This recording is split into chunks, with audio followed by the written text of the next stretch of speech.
Selamat malam, assalamualaikum warahmatullahi wabarakatuh. Salam satu nyali.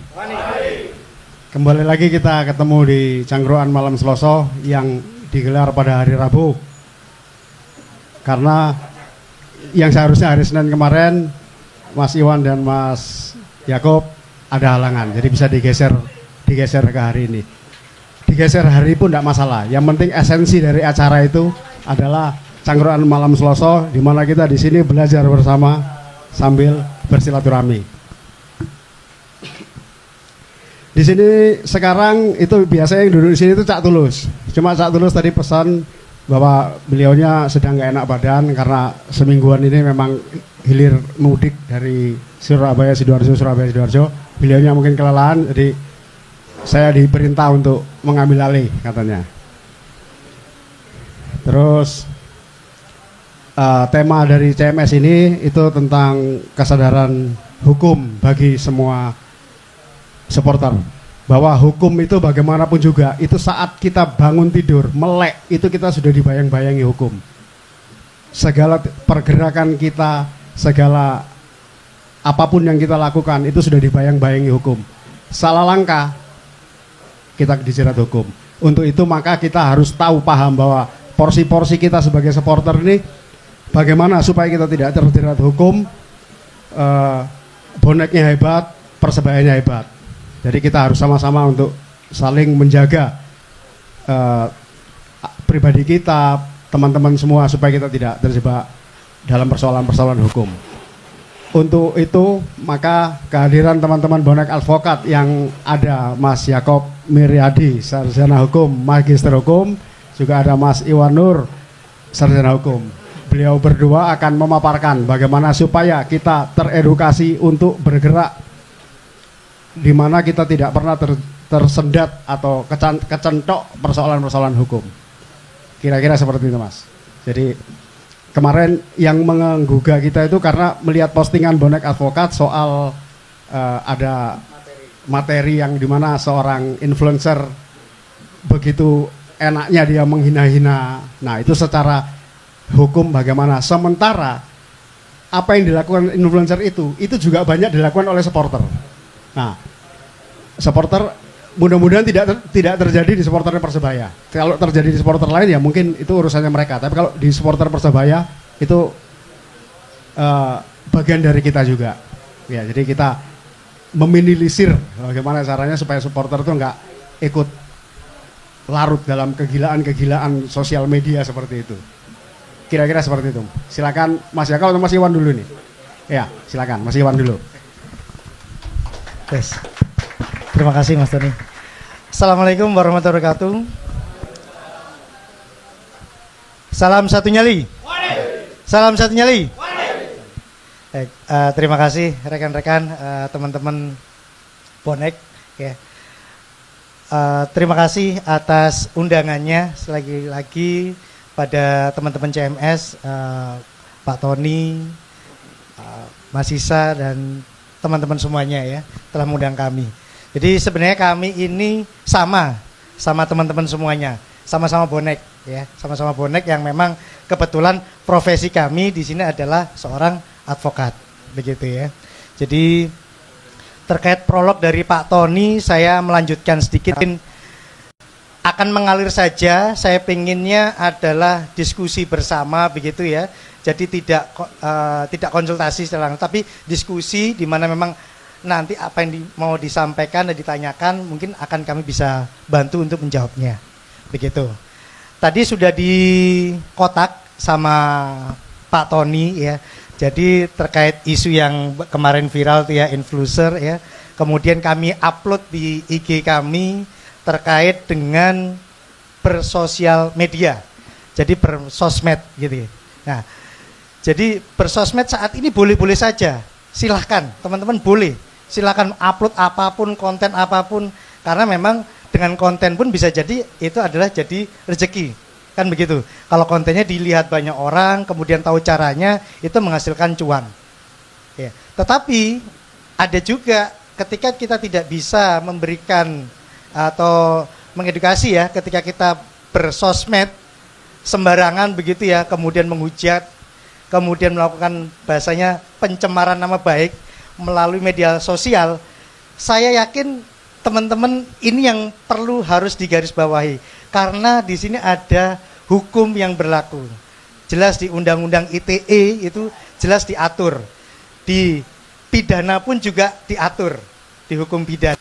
Begitu. Jadi saya rasa karena pencemaran nama baik di media sosial itu bisa dikenakan pasal. Maka oleh sebab itu teman-teman saya yakinkan jika bersosial media harus berhati-hati dan bijaksana. Mungkin itu prolog dari saya, mungkin ada tambahan dari Mas Yakub. Demikian, terima kasih dari saya. Assalamualaikum warahmatullahi wabarakatuh. Salam satu nyali. Monggo Mas Yakub. Malam teman-teman. Salam satu nyali. Ya, mungkin bisa kita lanjutkan ya. Sebelumnya kami mohon izin. Pastinya teman-teman juga sudah banyak tahu ya tentang hukum. Apalagi kita ini juga sudah hidup difasilitasi dengan begitu canggihnya teknologi. Pastinya tentu teman-teman sudah bisa mengetahui banyak hal tentang hukum. Nah, di sini mari kita saling berbagi, saling sharing supaya kedepannya kita bisa menjadi khususnya supporter Surabaya, bonek yang lebih bijak dalam hal bersosial media. Mungkin bisa dibantu di slide yang ketiga ya. Sebelumnya, oke. Nah ini dalam bersosial media pastinya ruang ini ada aturan hukumnya, dan aturan hukumnya itu ada aturan lex specialis, yaitu secara khusus itu diatur di Undang-Undang ITE. Dan bisa juga dikenakan di lex generalisnya, yaitu aturan umum, itu KUHP. Nah, yang perlu teman-teman perhatikan kalau kita dalam bersosial media, tentunya kalau kita dalam tanda kutip kepleset ya nantinya dalam mengupload atau dalam berkomunikasi di ruang tersebut, itu nanti kita bisa dapat terkena jeratan hukum. Yang pertama bisa pencemaran nama baik, kedua ujaran kebencian, ketiga ancaman, dan keempat penyebaran informasi palsu atau menyesatkan. Nah, itu yang mungkin teman-teman bisa berhati-hati. Yang dikhawatirkan teman-teman yang belum paham tentang hukum, dikhawatirkan dalam bersosial media itu bisa bebas. Nah, itu yang harus diperhatikan. Tentunya dalam bersosial media itu ada aturan hukumnya seperti yang kami sampaikan tadi. Jadi supaya tidak terjerat, ya kita harus berhati-hati. Mungkin bisa di slide selanjutnya. Yang ini sedikit informasi mungkin biar teman-teman tahu ya. Jadi terkait Undang-Undang ITE itu mulai disahkan mulai tanggal 21 April 2008 dan ada 2 kali revisi. Revisi pertama di tahun 2016 dan revisi yang terakhir di 2024. Jadi undang-undang ini seperti yang kami sampaikan tadi kan merupakan aturan khusus ya, lex specialis. Jadi di mana aturan ini mengesampingkan aturan umum. Dikarenakan aturan khusus ini khusus menanganin aturan pidana tertentu. Karena ini undang-undang ITE tentunya terkait lingkup terkait digital seperti itu. Kemudian bisa di slide selanjutnya, next. Nah, ini juga selain ITE tentunya bisa dijerat dengan Undang-Undang KUHP karena ini secara umumnya, karena juga ada aturan hukumnya yang mengatur terkait informatika tersebut. Bisa next. Nah, ini next lagi. Nah, ini kita bisa langsung ke pasal yang bisa menjerat nantinya ya. Mungkin pertama kita bisa pertama di pencemaran nama baik. Jadi pencemaran nama baik ada 3 pasal yang nantinya bisa dijerat. Kalau untuk di Undang-Undang ITE itu bisa di pasal 27A. Jadi terkait nantinya kalau teman-teman itu ya dalam tanda bahasa tadi ya terpleset dengan konten yang dibuat, kemudian video yang dibuat itu menyerang kehormatan atau nama baik orang lain, secara online itu bisa dikenakan pasal 27A. Dan itu nanti bisa juga dijungtokan di pasal KUHP, khususnya di pasal 310. Jadi menyerang kehormatan atau nama baik seseorang dengan tuduhan yang diketahui umum, dan juga di pasal 433. Nah, pasal 433 ini kan ada KUHP ini kan ada revisi ya. Jadi revisi di tahun 2023. Tapi itu nanti baru berlakunya di tahun di tahun 2026, khususnya di di tanggal 2 Januari. Jadi nanti berlakunya di tanggal 2 Januari 2026.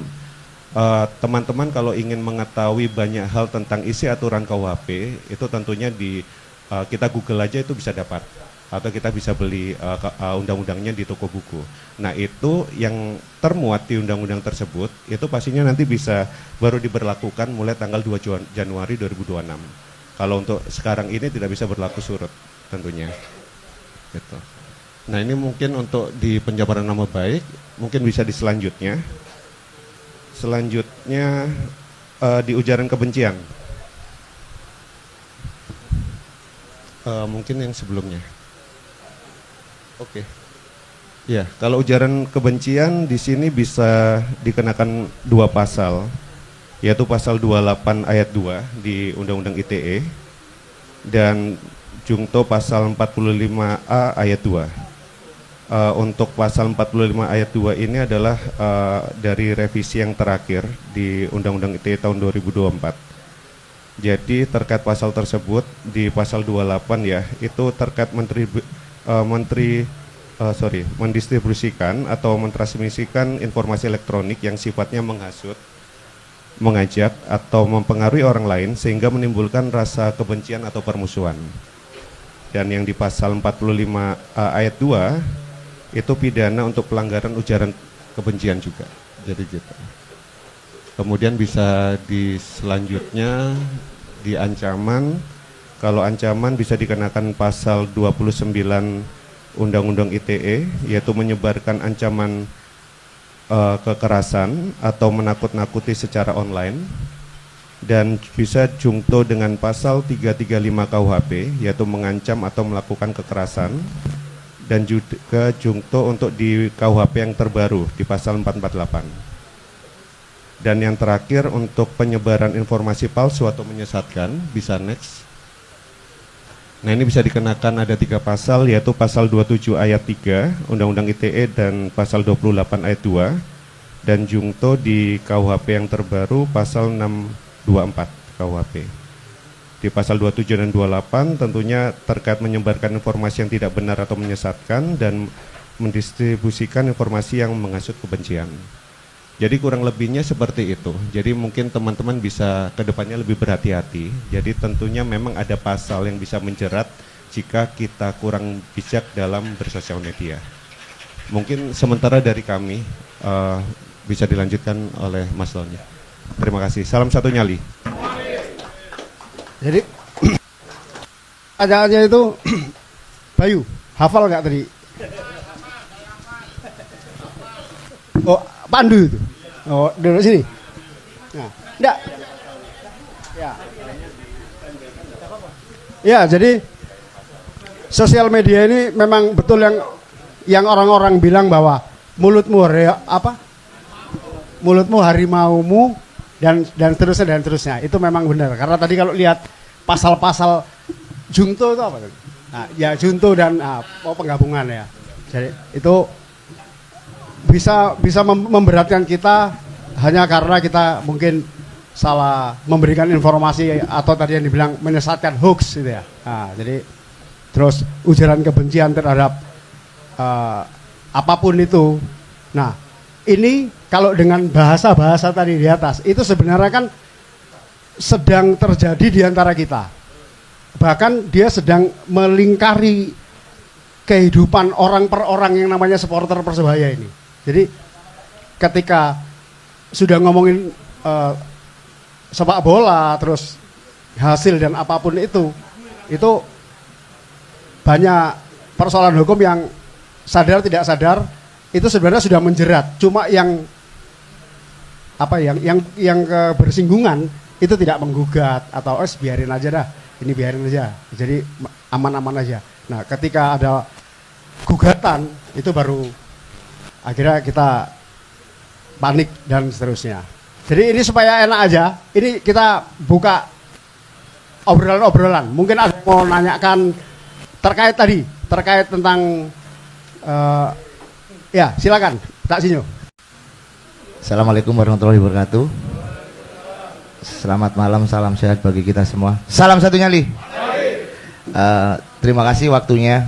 Mungkin di sini saya mewakili saudara kita dari Mas Ari, yang kebetulan Mas Ari ini tadi sore mendapatkan surat cinta dari Polda, dari Mabes Polri, surat cintanya kok sampai Polri ya, Mabes ya.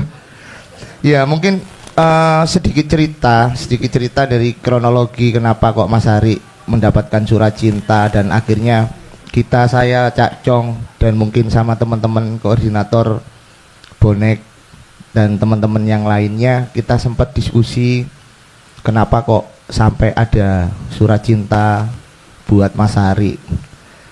Keterkaitannya ketika Partai HUM Persebaya melawan Semen Padang, di mana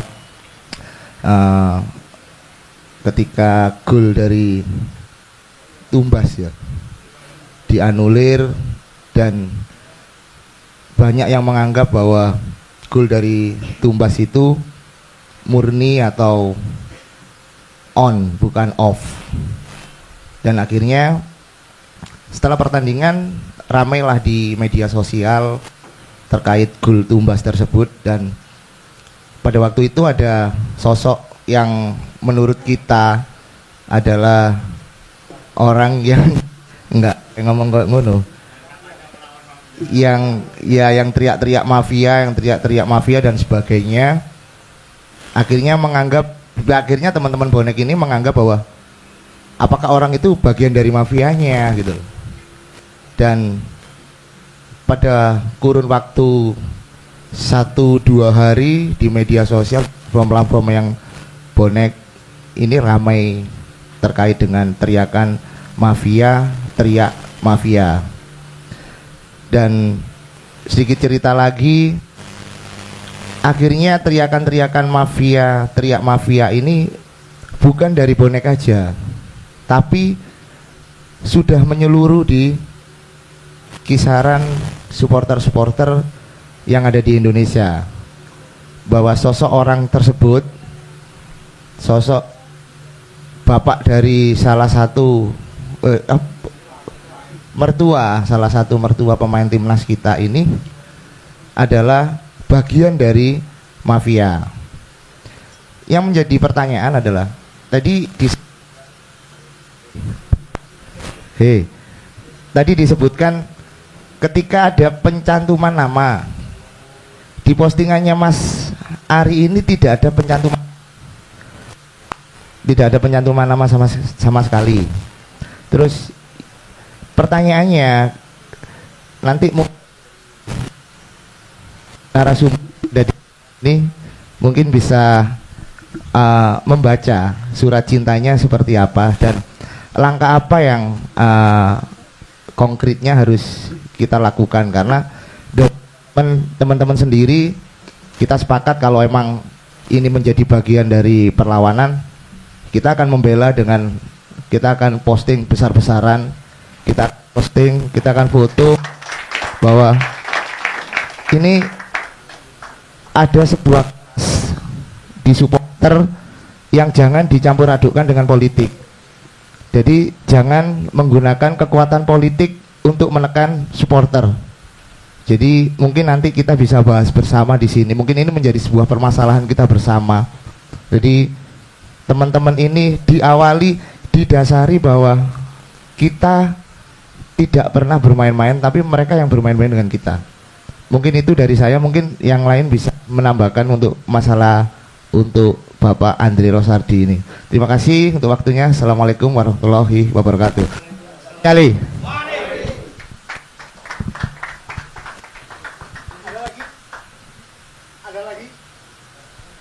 Monggo yang ingin bertanya, dilanjut atau dijawab dulu? Oke, lanjut jawab.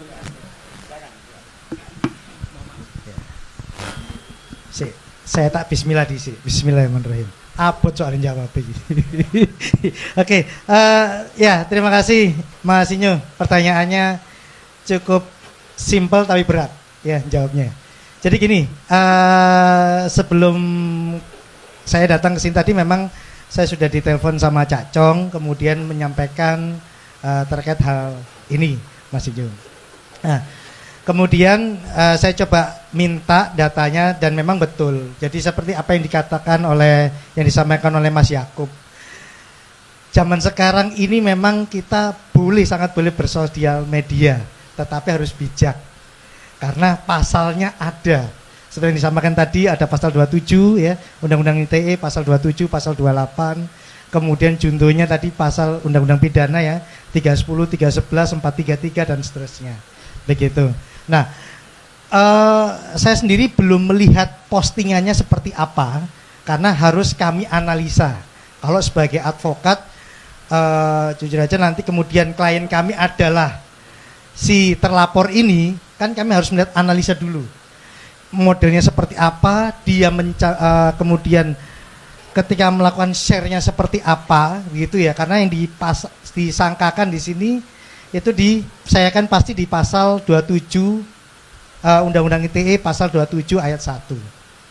Jadi di pasal 27 ayat 1 itu ada beberapa kunci. Mas Sinyo kalau bisa jawab ya, teman-teman. Jadi pasal 27 ayat 1 itu berarti dia menyiarkan. Kalau bahasa menyiarkan ini berarti mentransmisikan dan distribusi. Di mana? Di handphonenya, di sosial medianya. Apalagi di story-nya atau di halamannya. Begitu ya. Itu satu. Kemudian yang kedua adalah menyiarkan, kemudian dia mendistribusikan. Bisa jadi karena dilihat, akhirnya karena diposting, kemudian sama teman-temannya ikut didistribusikan. Ini maksudnya. Kemudian yang ketiga adalah mentransmisikan, yaitu mengirimkan informasi elektronik yang ditujukan kepada pihak lain melalui sistem elektronik sama. Kemudian bisa dapat diakses. Otomatis kalau yang bersangkutan ini sudah upload, kan semua bisa diakses, apalagi dia tidak kunci. Kan kadang misalnya di IG itu kan kadang bisa dikunci, bisa dilihat dari teman saja atau seluruh ya kalangan di muka bumi ya. Karena IG ini kan secara general seluruh dunia bisa melihat apa yang kita posting. Begitu. Kemudian melanggar kesusilaan. Takutnya ketika dia posting kemudian dikasih kata-kata tuh di bawahnya. Iya kan? Nah, itu. Kemudian diketahui oleh umum dan bisa jadi ketika postingannya itu memang tidak menyebutkan nama atau apapun, tetapi bisa jadi ada fotonya atau apanya. Nah, ini kan saya belum tahu. Seperti itu. Jadi seperti saya lihat tadi ini suratnya adalah dari Mabes Polri. Jadi memang dipanggilnya ke Jakarta, Cak Jong.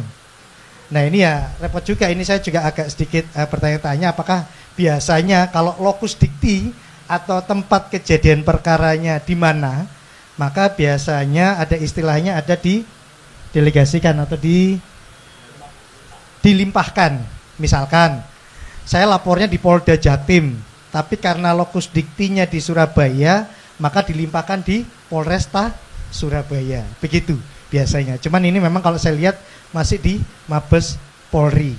Begitu. Kemudian berikutnya ini juga dia juntonya tadi 310 ya, pidana. Nah, 310 ini juga seperti yang disampaikan oleh Mas Yakob tadi, memang ini adalah pencemaran nama baik. Kalau sudah menyangkut harkat martabat seseorang dan memang itu pasti saya, boleh-boleh saja dia menyampaikan, melaporkan hal tersebut sebagai warga negara yang baik dan ingin mendapatkan hukum, begitu dia melaporkan boleh. Tetapi dalam hari ini kita ini kan disampaikan oleh Mas Sinyo tadi kan kita ini sebagai terlapor, ya kan? Otomatis sebagai terlapor ini kita harus benar-benar bekali diri kita ini apa saja yang telah kita sudah sampaikan dan apa-apa saja yang perlu kita sampaikan nantinya ketika itu dipanggil. Kan sekarang sudah dipanggil nih. Karena dipanggil otomatis harus hadir. Biasanya teknisnya ada panggilan 1, 2, dan 3.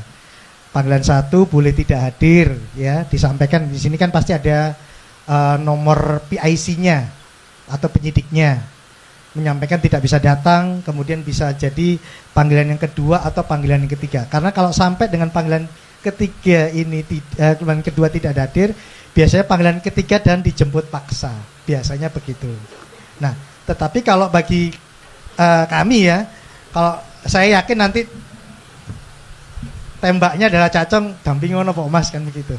Pasti begitu. Oke, saya pasti insya Allah saya akan analisa dulu ya. Saya tidak bisa melakukan lebih dari ini karena saya harus analisa dulu apa yang harus kita lakukan. Begitu.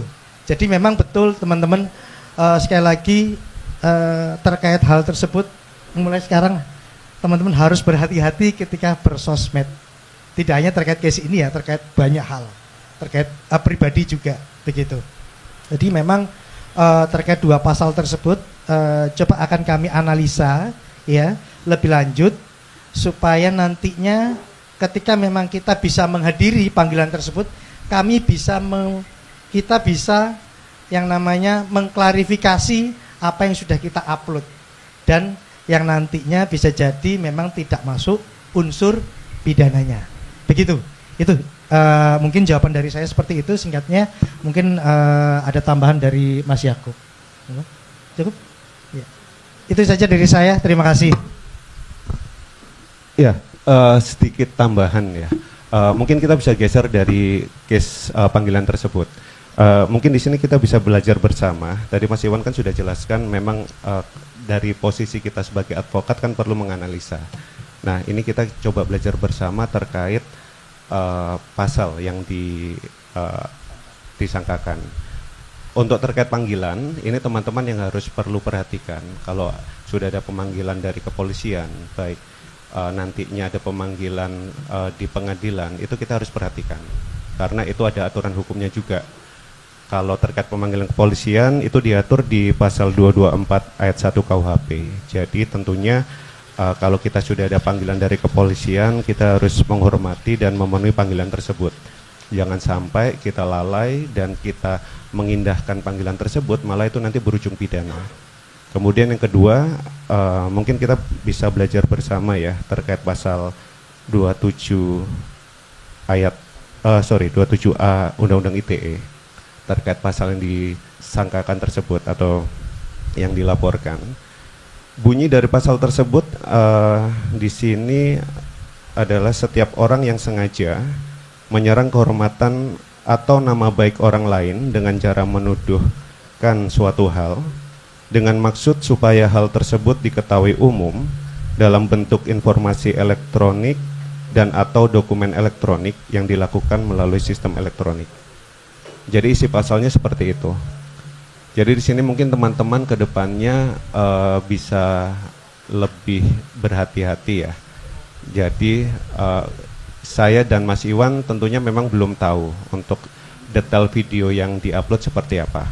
Seperti itu. Tapi kalau kita mari belajar bersama terkait pasal ini, seperti yang tadi sudah kita sampaikan, jadi ini fokusnya adalah terkait menyerang kehormatan atau nama baik seseorang. Tadi Mas Iwan sudah sempat sampaikan apakah dalam postingan tersebut mengupload foto pihak yang merasa dirugikan tersebut. Karena kalau kita sudah berbicara foto, kemudian KTP atau identitas pribadi lainnya, itu memang itu adalah ranah pribadi. Jadi kita harus berhati-hati. Kita tidak bisa seenaknya untuk mengupload di sosial media kita. Jadi seperti itu. Mungkin sementara dari saya Mas Tony. Ya, terima kasih. Itu kalau yang terkait persoalan case-nya Mas Ari. Kalau ini untuk sambil ngalir aja ya. Jadi untuk supaya kita sama-sama tahu yang terkait persoalan kapan hari yang doxingan supporter Persebaya oleh official itu kira-kira bagaimana? Mungkin Mas Iwan atau Mas Yakob bisa memberi pemahaman kepada teman-teman. Itu sebenarnya menjadi persoalan atau memang biar menjadi efek jera atau gimana? Biar secara kacamata hukumnya, Mas. Bisa dibantu detail lagi doxingannya seperti apa Pak Tony? Ya, jadi dia dipasang foto KTP dan alamat lengkapnya dan ditulis nama. Oh, dia yang pelaku yang flare itu akhirnya Ya, dia permintaan maaf. Ya. Ya. Oke. Iya, jadi begini. Saya langsung to the point aja ya. Kalau Mas Yakub mungkin secara teknis, secara hukumnya, kalau saya secara detailnya aja. Saya secara analoginya saja. Jadi begini, kalau saya misalkan harkat martabat saya dilecehkan, begitu ya, melalui sosial media, begitu ya sudah diketahui, kemudian saya melaporkan, boleh-boleh saja kan? Boleh. Kemudian kebetulan yang dilaporkan ini boloyake alias bonek, ya kan? Nah, jadi kalau menurut saya tidak membela salah satu ya, tapi saya berada di posisi tengah saja. Jadi analoginya begini, kalau pelapor ini ingin melanjutkan karena posisi unsur pidananya sudah masuk, dia boleh-boleh saja mengatakan kalau ini tidak ada damai, maka akan lanjut. Dari posisinya yang awal statusnya saksi menjadi dijadikan tersangka. Nah, proses ini biasanya di kepolisian kalau kasus-kasus yang viral ataupun kasus-kasus besar ya, saya yakin kalau bonek pasti viral dan besar. Ya, saya yakin pihak kepolisian pun ada namanya bargaining. Istilahnya adalah restorasi justice. Nah, saya yakin teman-teman di kepolisian juga sebenarnya tidak pengen bonek itu karena memang sebenarnya unsur pidananya sudah masuk dijadikan tersangka. Karena pasti nanti akan repot lagi dengan teman-teman bonek saat ini nih. Digeruduk mana manajemen, jangan. Ya. Jadi kalau saya lihat ini dari kacamata hukum ya teman-teman, bukan sekali lagi saya bukan membela kanan kiri ya, tapi saya melihat kacamata hukum, ini adalah win-win solution yang diberikan manajemen untuk shock terapi. Oke, ini saya tidak akan lanjutkan menjadi statusnya tersangka, tetapi yang bersangkutan harus minta maaf. Jika dia yang bersangkutan minta maaf, clear, saya cabut kasusnya. Ini analogi saya. Jadi itu clear, karena ketika akhirnya, karena ini ngomong bonek kan besar ya. Ini kan kita mengatakan oknum, walaupun memang oknum ini mungkin ada benderanya ya. Ada bendera komunitas A, B, C, D lah begitu. Nah, tetapi saya yakin manajemen Persebaya ini juga menghormati teman-teman bonek, tetapi satu sisi dia ingin membuka mata teman-teman bonek semuanya. Satu, ada hukum. Ya, ada satu. Yang kedua ini adalah ada pasalnya terkait hal itu. Yang ketiga itu juga bisa dimediasikan. Begitu. Jadi di bahasa saya ada restorasi justice di mana memang kita nggak usah ngomong yang tadi itu, yang doxing tadi. Saya mengatakan bahwasanya contoh narkoba. Narkoba itu ada pengedar, ada pemakai. Kalau pemakai itu adalah sakit. Kalau sakit itu tidak dihukum sebenarnya, tetapi di rehab. Intinya begitu. Dan itu ada arahnya ke restorasi justice. Begitu teman-teman. Mungkin itu singkat dari saya yang mungkin bisa dipahami ya. Jadi kenapa sampai manajemen kemarin minta tolong, oke, jangan sampai dilakukan lagi, tapi kamu permintaan maaf karena kamu uploadnya di medsos, maka kamu juga upload di medsos untuk permintaan maafmu. Jadi clear. Dan akhirnya saya yakin kemarin saya juga lihat itu kasusnya tidak selesai. Intinya selesai di SP3 begitu. Itu teman-teman kalau dari saya. Oke, terima kasih. Mungkin Mas Yakub cukup ya. Oke, itu Pak Tony mungkin singkat. Ya Mas, terima kasih. Jadi ini akhirnya malah aku yang banyak yang tanya ini. Ayo. Ya sebentar. Ya, jadi gini. Ntar. Saya tuh masih bingung Mas. Kalau di dalam hukum itu yang tertinggi itu maaf atau hukum. Soalnya ada kasus kayak gini misalnya. Maaf saya terima, tapi proses hukum tetap berjalan. Nah, ini yang tertinggi yang mana? Kalau bahasa itu kan, kalau saya dulu SD itu sering dengar bahwa ada istilah hukum itu panglima tertinggi. Ya, katanya hukum adalah panglima tertinggi. Jadi sementara maaf ini sudah kata orang kata orang, maaf itu sesuatu nilai manusia yang tertinggi adalah dia maaf. Ya. Panglimanya hukum. Nah, ini siapa yang tertinggi? Maaf, oke. Saya maaf, saya habis ngoloi Pandu. Minta maaf Pandu. Oh, tetap Ton. Maafmu tak terima, tapi proses hukumnya tetap berjalan. Nah, itu yang sering terjadi itu, Mas. Itu maksudnya maaf apa enggak selesai gitu aja. Karena kan sekarang ngetren nih di kalangan supporter. Bikin kesalahan, klarifikasi, selesai. Bikin kesalahan, klarifikasi, selesai. Terus berulang terus gitu seperti itu. Nah, ya itu mungkin Mas Iwan atau Mas Joko bisa jabarkan ke teman-teman ini. Baik, terima kasih atas pertanyaan Pak Tony. Ya, sekali lagi kalau saya mungkin kalau pakai bahasa hukum nanti terlalu ini ya. Saya pakai analogi saja. Analogi yang arahnya memang arahnya hukum. Baik, Pak Tony tadi mengatakan adalah mana lebih baik gitu ya, panglima atau yang paling tinggi tadi adalah maaf atau hukum. Begitu ya. Jadi memang betul Pak Tony. Karena negara kita adalah negara hukum, maka dasarnya adalah hukum. Oke.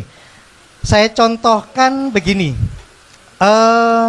Kasus yang viral beberapa saat yang lalu, misalkan yang anak SMP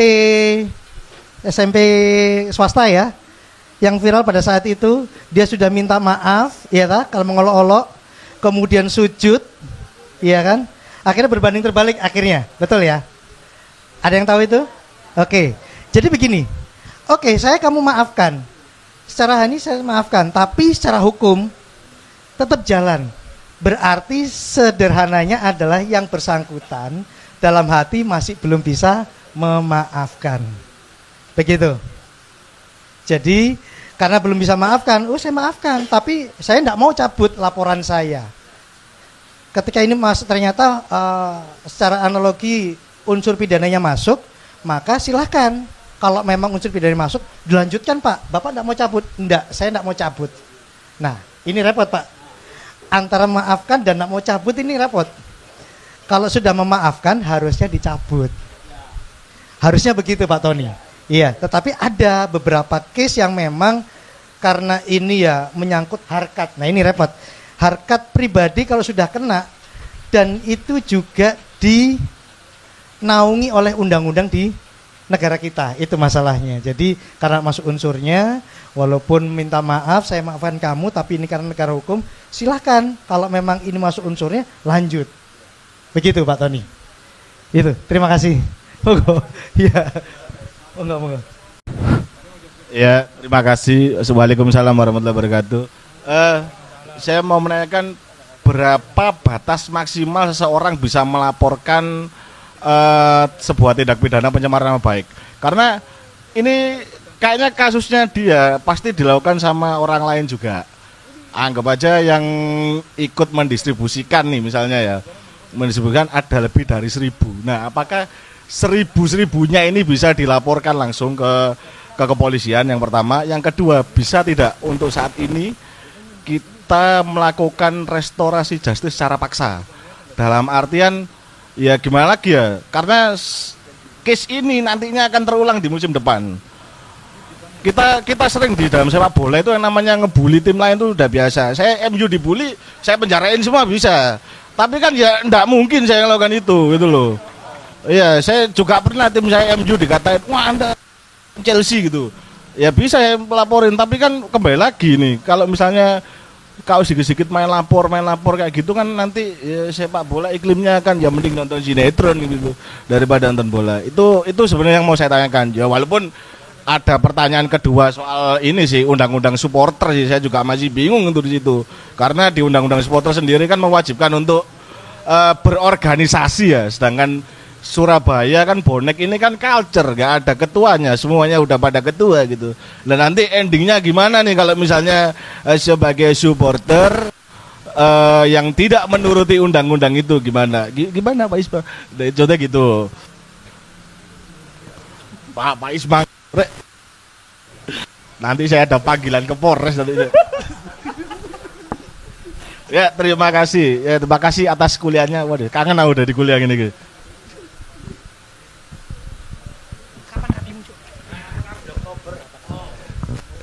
Ya, terima kasih Mas. Izin kita menjawab ya.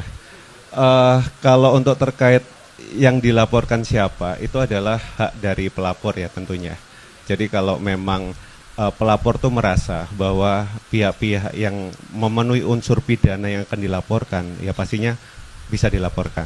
Jadi entah itu 1 atau katakanlah 1000 pihak, itu bisa dilaporkan. Yang terpenting tuh tadi, unsurnya apakah itu terpenuhi terkait pasal yang dilaporkan tersebut. Makanya kita juga tetap berhati-hati ya, supaya kita, karena memang aturan hukumnya ada. Memang kalau secara kalau zaman dulu kan jarang ya lapor-laporan ya.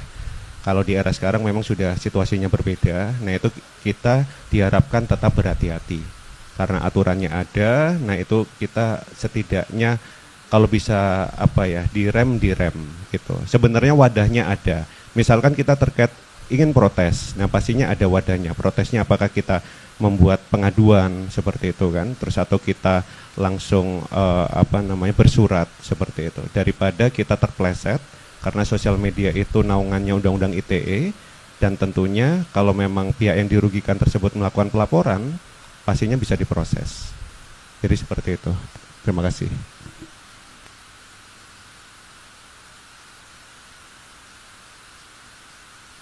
Jadi tentunya nggak ada batasan ya Mas Iwan ya, tidak ada batasan. Ya seperti tadi, kalau memang unsurnya terpenuhi, pihak-pihaknya itu memang patut dilaporkan, ya pelapor bisa melaporkan. Seperti itu. ya, di hukum ini kan jadi kalau di dalam sepak bola ini kan ada jadi hukum, aturan, regulasi dan lain-lain apapun namanya tadi. Nah, ketika ini ada seorang supporter terjerat dalam persoalan hukum, apakah ada hukum supporter, hukumnya sepak bola atau apa yang bisa meringankan bahwa supporter itu memang wilayahnya dia luas dan dia tidak dia bebas berekspresi dan bebas mengungkapkan apapun. Supporter itu misalnya diatur di undang-undang sepak bola. Tapi undang-undang hukum positifnya, tidak bisa kamu mencemarkan nama baik. Nah, kira-kira ini bisa enggak dia meringankan? Jadi sebelumnya ini aku cerita sedikit, sebentar Mas ya. Kenapa saya kemarin nyanda Emilio Capolo? Mungkin teman-teman pada bertanya, siapa itu Emilio Capolo? Emilio Capolo adalah seorang ultras dari SSC Napoli yang tahun ini klubnya juara itu. Nah, Emilio itu terpanggil. Dia seorang lawyer aktif itu, lawyer aktif. Dia mendedikasikan, bahkan dia menghibahkan ke ilmu pengetahuannya, menggratiskan segala sesuatu terkait persoalan hukum di kalangan ultras di Italia.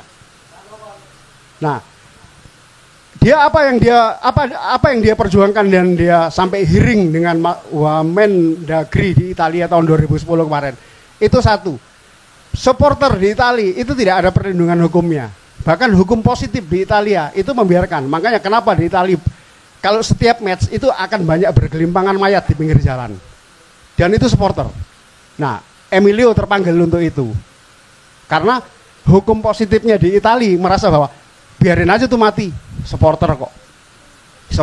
Nah, itu akhirnya yang tadi diperjuangkan Emilio. 2020 Emilio berjuang untuk supporter dari seluruh Italia dan Napoli diberi juara. Nanti Mas Iwan sama Mas Yakob memperjuangkan bonek Persebaya diberi juara juga. Ya. Amin. Seperti itu. Silakan. Ya, berusaha menjawab ya Pak Tony. Saya lupa tadi. Jadi apa yang disampaikan ini kita ngomong pidana itu apa sih gitu ya. Jadi kita melakukan satu hal itu ada seperti yang disampaikan tadi. Kalau memang masuk unsur pidananya ya, itu memang dia akan dipanggil. Nah, apa sih unsur pidananya? Itu yang penting sebenarnya. Ya, itu ya. Oke.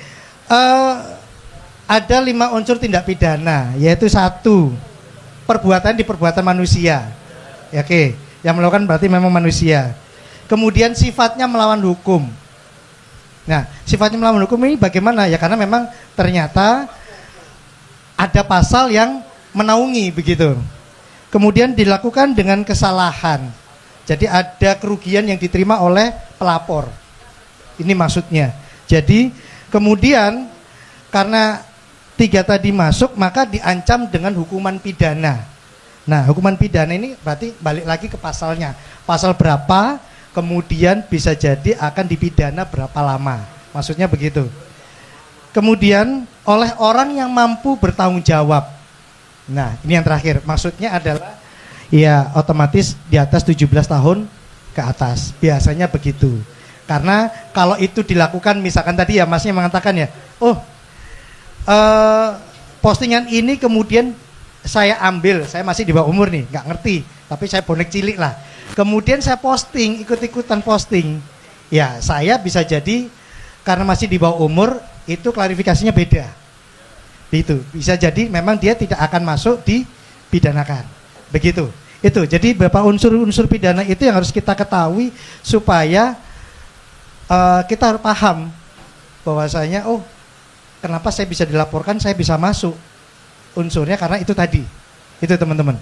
Nah, terkait dengan undang-undang supporter dengan hukum positif di Indonesia ya. Saya juga mohon maaf belum banyak membaca Pak Tony terkait klausula yang ada di PSSI, kemudian undang-undang lainnya terkait persepak bolaan, kemudian dijajarkan dengan hukum di Indonesia. Karena sebenarnya kalau kita bisa belajar, bisa digandeng, ya, bisa disatukan ataupun bisa kita analisa, itu menjadi celah sebenarnya. Tetap selalu ada celahnya, begitu. Itu sih kalau menurut saya. Itu. Terima kasih. Ya. Oke. Ya kembali lagi pada saya, kan statusnya itu tadi kan lex spesialis derogat legis generalis ya, yang artinya undang-undang khusus mengalahkan undang-undang yang umum. Nah, untuk mengalahkan lex spesialis ini bisa tidak kita memaksakan melakukan restorasi justice? Karena ya kembali lagi ini pasti yang melakukan tidak satu, banyak gitu. Banyak gitu, dan pasti ada pelaporan, ya kalau cuma satu kan berarti bilik kasih gitu. Siap. Oke. Iya. Oke. Langsung ya saya jawab ya. Kalau bagaimana, apakah bisa ada langkah restorasi justice atau restorasi justice-nya dipaksakan? Oke. Ya, sekali lagi kita perlu analisa sekali lagi ya. Karena case by case itu pasti berbeda. Nah, kalau kita sudah analisa misalkan ini bisa direstorasi justice kan, insya Allah bisa. Begitu, insya Allah bisa. Begitu, karena pasti saya rasa bonek ini kan banyak sekali. Kalau satu sakit pasti semua sakit. Pasti begitu ya, betul ya. Gitu. Jadi saya yakin nanti yang terpenting adalah karena ini sudah masuk panggilan, ya seyogianya kita dipanggil, kita harus patuhi. Karena seperti yang dikatakan oleh Mas Yakob tadi, ya karena sudah ada panggilan resmi, maka kita harus melakukan atau kita harus datangi. Paling tidak kalau memang hari ini atau ya harus memenuhi panggilan tersebut. Karena kalau misalkan panggilan pertama tidak kita penuhi, oke, tetapi kita harus ada reasonnya, harus ada alasannya, di mana nanti pasti ada panggilan kedua, begitu. Yang mana memang ya kita harus persiapkan semuanya. Ya, yang bersangkutan kalau memang ada lawyernya harus didampingi lawyer, dan nantinya dia harus bisa menjelaskan dasarnya apa dia mengupload, begitu ya, unsur-unsurnya seperti apa, begitu, agar pada saat klarifikasi tersebut bisa jadi ternyata unsurnya tidak masuk, atau misalkan kalau memang benar-benar unsurnya masuk, kita tetap ada mediasi antara pihak kepolisian dengan pelapor. Nah, ini kita harus manfaatkan semaksimal mungkin mediasi tersebut dengan pelapor, di mana nantinya kalau bisa adalah restorasi justice. Begitu mungkin kalau menurut saya. Oke, terima kasih. Ya. Monggo.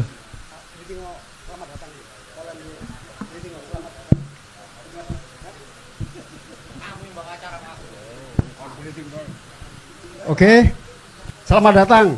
Welcome untuk Ignacio, our friends from Poland. Ya. Ignacio, kawan kita dari Polandia. Dia memang tertarik dengan Persebaya dan kultur dari supporternya. Ya. Oh, Bambang. Ya, Indonesia Bambang. His name Bambang. Selamat malam. Nah, Ignacio, we're national Indonesian team. Ya, baju nasional timnas Indonesia yang dipakai hari ini dari Polandia. Ya, selamat datang. Oke, selanjutnya silakan, ada yang mau ditanyakan? Yang ada di luar mungkin mau ditanyakan yang di luar. Oh, selamat datang, Bung Alex. Ya, dari official. Silakan, Bung Alex. Saja bagi forum ini kali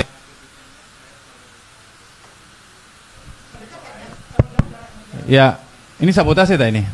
Oh, sorry, saya tetap menurut saya ini benar baik karena membangun kognisi daripada supporter itu sendiri.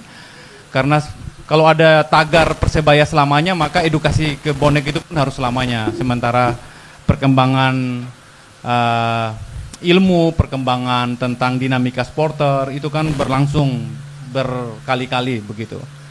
Saya ada kata-kata apapun, tapi saya hanya mau menitip pesan saja bahwa tadi sudah sempat disinggung oleh Bung Tony bahwa salah satu kelas sosial yang paling gampang dianggap remeh tentang masalah hukum itu termasuk supporter. Jadi kalau supporter itu melakukan pelanggaran, kadang-kadang dianggap biasa sehingga tidak ada tindak lanjut. Tapi saat dia melakukan pelanggaran dan ditindak pun tidak ada yang mengadvokasi itu juga. Ini yang harusnya sama-sama kita pikirkan bahwa kalau kita sudah berada di forum seperti ini, kita sudah mengikrarkan diri bahwa kita bagian dari supporter, bahwa maka kita harus sadar bahwa supporter itu adalah kelas sosial tersendiri yang harus sama kita perjuangkan. Sebaliknya, teman-teman supporter juga jangan hanya sadar tentang hukum positif saja, bahwa pidana itu seperti apa, kejahatan itu seperti apa, ada hukuman yang bisa dilaporkan, mana yang bisa damai, mana yang bisa 86, tidak hanya sebatas itu. Tapi bagaimana cara dia bisa mengorganisir diri untuk sadar hukum di lingkungan yang dia mendukung timnya misalnya. Mohon maaf misalnya, ada regulasi yang sudah diatur bahwa hal-hal yang tidak boleh dilakukan di atas tribun misalnya. Ini pun harus kita sama-sama mensosialisasikan itu sehingga menjadi kesadaran ke pribadi masing-masing, menjadi kesadaran komunitas. Jadi memang kita tidak hanya sebatas dalam hukum-hukum positif, tapi bagaimana kita harus melek juga tentang rule of the game misalnya. Karena mohon maaf kalau misalnya flare, lalu kita ini dimusuhi oleh federasi misalnya, atau federasi punya pasal misalnya, di klub tertentu bisa aja 1-2 flare dianggap biasa, di kita 1-2 flare bisa aja dianggap luar biasa, kayak begitu. Nah ini hal-hal yang harusnya kita bisa punya kesadaran hukum tertinggi di situlah. Jadi jangan sampai ada yang nyalakan flare lalu official mencoba untuk mengambil sikap tegas, dianggap kriminalisasi misalnya, dianggap mengkriminalisasi supporternya sendiri misalnya. Padahal di balik itu kan ada niat edukasi. Mungkin dengan penjelasan secara verbal tidak mampu menyentuh hati, ya ada langkah-langkah tegas yang itu harapan kami bisa mengubah kultur. Karena tidak ada lain, ada banyak filosofi bilang bahwa perubahan kultur paling kuat itu adalah kita penguatan sistem. Sistem bagaimana kuat? Ya sistem regulasinya juga harus kuat. Misalnya kalau kita sepakat datang ke stadion nggak boleh bawa korek api misalnya. Ya sudah kita sepakat memang nggak boleh korek api masuk. Karena apa? Dalam level tertentu kalau orang kesadarannya sudah hilang, korek api senjata. Yang senjata itu bisa tidak hanya bakar dirinya sendiri, bisa membakar satu stadion. Kalau misalnya ada potensi-potensi itu. Jadi memang semua hal yang sudah dilakukan itu memang sudah bentuk kajian, pertimbangan dan lain-lain. Makanya kami itu mengapresiasi ada beberapa supporter yang datang ke stadion memang bawa flare, tapi kemudian euforianya itu dia nyalakan di ruangan, di tempat yang memang benar-benar jauh dari anak-anak, jauh dari orang tua, jauh dari ibu-ibu yang potensinya lagi hamil, yang kita kan nggak tahu nih di sekitar radius kita 10 meter, 20 meter ada orang yang penyakit bawaan dengan pernapasan, atau dia lagi hamil berat misalnya, atau ada anak-anak, kita kan nggak tahu itu, tahu-tahu aja nyala dan dampaknya kemana-mana. Yang kita selalu ada di ujung itu adalah saat terjadi korban. Lalu kita hanya dengan gampang memberikan telunjuk bahwa kamu yang salah, kamu yang bertanggung jawab. Itu begitu yang saya pikir bahwa kita supporter dimanapun kita besar karena kita bersama. Tapi teman-teman juga harus sadar bahwa kita ada di negara hukum, kita supporter, kita tidak kebal hukum. Apapun hukum itu seperti jarum jam. Bolehlah hari ini misalnya Mas Isma, saya ambil contoh lagi Mas Isma karena beliau ada persis di depan saya. Saya melakukan pelanggaran di stadion misalnya, dia menyalakan petasan atau menyalakan merconnya itu jalan lurus, kena matanya orang, matanya ketusuk, biji matanya jatuh, hari itu memang nggak akan diproses karena dianggap ini biasa supporter. Tapi ingat bahwa hukum itu akan terus berjalan. Saat korban sudah jatuh, keluarganya nggak terima, CCTV-nya dibuka, ternyata pelakunya, itu bisa dilakukan penyelidikan, penangkapan, dan lain-lain. Jadi kita memang sudah harus terukur kapan kita itu bagian dari kreativitas, bagian dari kemarahan pun harus terukur, nggak bisa kita sembarang aja, udah asal bikin, tanggung jawab buri misalnya, nggak bisa juga. Karena pengalaman kita begitu, ada beberapa orang yang saat dia masuk dalam pertanggungjawaban hukum, dia sendiri yang masuk penjara. Kita jarang itu kemudian melihat efek samping dari dia masuk penjaranya itu, mungkin anak istrinya di rumah makan apa, itu kita nggak pernah menyentuh di sisi itu. Dia bertanggung jawab hukum secara sendiri aja. Intinya apa? Dia dengan tingkat pendidikan setinggi itu saja, dia bisa berteriak-teriak tentang adanya mafia. Lalu supporter mohon maaf dengan tingkat, ya mohon maaf kan dia sudah di level yang masyarakat yang sangat diagungkan di strata sosial. Kita supporter ini kan di level berapa sih kalau di pranata masyarakat sosial? Lalu meneriakan itu, dia baper soal itu. Ini kan ada anomali sih dalam logika berpikirnya dia itu. Demikian.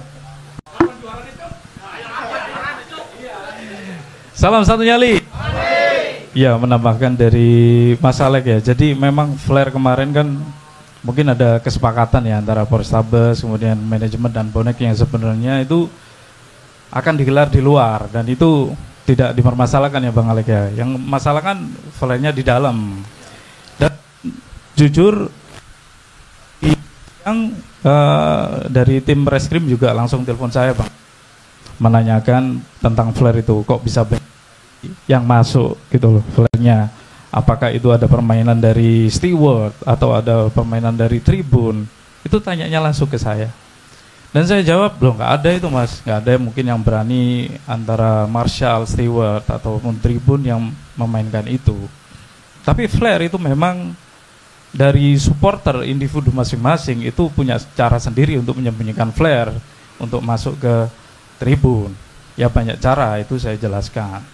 Tapi terkait dengan adanya konspirasi tribun, steward atau yang lain itu saya jawab nggak ada gitu loh Bang. Dan terkait dengan Mas Ari mungkin nanti bisa langsung dijelaskan aja Mas, postingannya ditampilkan ke Mas Iwan bagaimana biar nanti tindakan selanjutnya itu seperti apa buat Mas Ari, karena memang ada panggilan resmi dari Bareskrim Mabes Polri ya. Kalau saya menilai sendiri setelah Mas Ari tadi menunjukkan, yang namanya sekarang kan media sosial kan sudah pasti banyak yang fanbase, supporter, nggak hanya di bonek, dimanapun. Kalau misalkan ada video seperti itu kan kita sama aja men-share informasi Mas. Bukan berarti kita menuduh kalau dia mafia. Tapi kalau dia bukan mafia, kenapa marah gitu loh Bang? Gitu loh. Kalau dia pengen memberantas mafia, katanya kan seperti itu. Ya dia harusnya menjelaskan dong, saya bukan mafia, saya ingin memberantas mafia. Kalau ada postingan seperti itu tidak benar, itu saja sebenarnya cukup. Kalau semuanya main lapor, main gugatan, yang nggak ada fanbase itu untuk menyampaikan ke supporter, nggak ada gitu loh. Ya mungkin nanti bisa ditunjukkan Mas Ari ya postingannya seperti apa, sehingga nanti bisa langsung dijelaskan sama Mas Iwan selaku bonek advokat tindakan apa yang sebaiknya dilakukan supaya supporter yang lain yang punya fanbase terutama yang besar-besar ini nggak sampai keliru lagi dalam melakukan postingan ya. Tapi kalau menurut saya itu cuma share informasi dan tidak ada penunjukan secara langsung kalau dia itu mafia. Memang ada video yang mafia, tapi itu kan bukan dari bersangkutan yang dilaporkan itu bukan gitu loh. Itu dari dia cuma repost video menginformasikan ada kejadian seperti itu di Tribun gitu loh Bang. Oke, ya mungkin menjadi pelajaran ya buat semuanya terkait dengan postingan ya. Jangan sampai postingan itu hotspotnya itu ke seseorang. Kalau misalkan ke seseorang ya nanti hasilnya seperti ini, bisa jadi gugatan dan sebagainya. Kalau misalnya kita posting ya posting general, captionnya juga general, jangan menyudutkan salah seseorang gitu ya Bang. Matur nuwun, salam satu nyali. Cek. Jadi tadi yang ke pertanyaan Bung Alek itu yang apa, kriminalisasi. Nah, ini sambil landai lagi, ini ada DM dari teman di Probolinggo. Dia mau cerita gini. Jadi terkait tema CMS malam ini, bonek melek hukum, kebetulan ini terjadi sama teman-teman bonek di Probolinggo. Saya ceritakan kronologinya Pasca nobar pertandingan Arema versus Persebaya tanggal 28 April, sebagian dulur bonek itu keliling bermotor dan sampai di depan kafe. Mereka merangsek ke dalam kafe dan melakukan pengerusakan bonek ini. Nah, yang notabene kafe itu pernah dilakukan oleh fansnya Arema juga. Jadi Arema itu pernah nobar di situ. Nah, mereka pawe, terus mereka merusak kafe itu.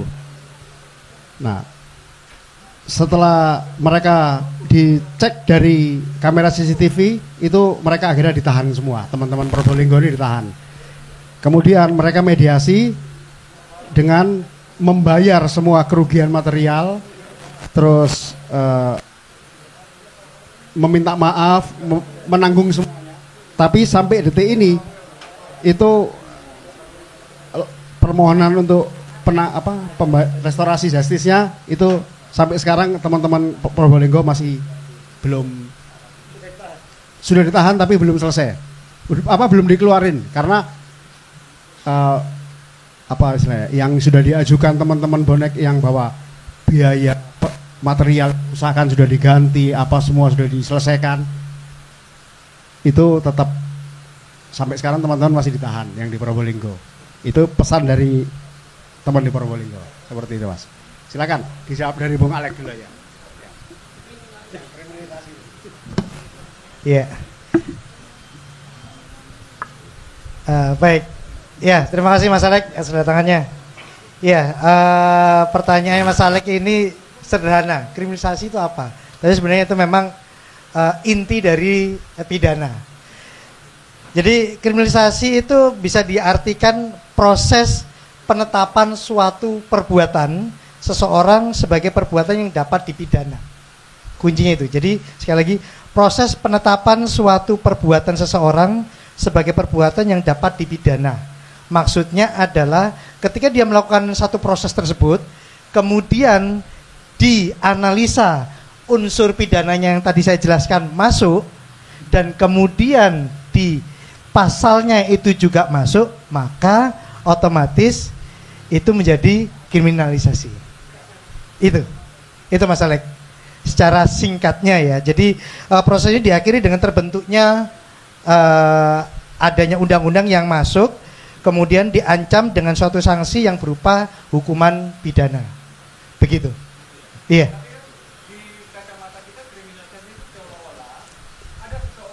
Yang tidak bersalah, iya, sejenak.